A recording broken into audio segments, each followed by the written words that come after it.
Devolução de bola, vem com Rodrigo Souza. Rodrigo Souza inverte da direita para a esquerda, a bola chega até Líger. Líger de primeira para Vitinho. Vitinho dominou, recolheu, entregou, soltou. Boa bola para Silvinho. Silvinho, a devolução por dentro para Davó. Davó brigou por ela, não conseguiu na segunda. Agora sim, rolou para Silvinho, bateu na casinha.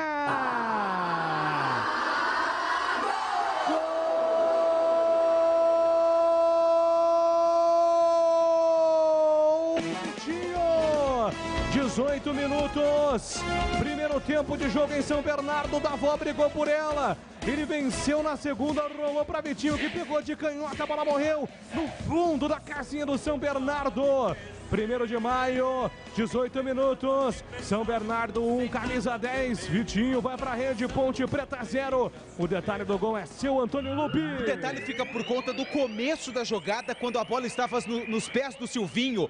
Ele tinha muita liberdade, ninguém chegou para apertar o camisa número 11 da equipe do São Bernardo. Ele mandou a bola para o Matheus Davó, que brigou com o Fabrício. O Davó, inteligentemente, rolou para trás. E o Vitinho, de primeira, dentro da meia-lua, no chute forte de perna esquerda, mandou a bola no canto do Igor Vinhas, que se atirou, mas não conseguiu defender. Vitinho marca o primeiro gol dele na competição, o primeiro do São Bernardo no jogo. Tá no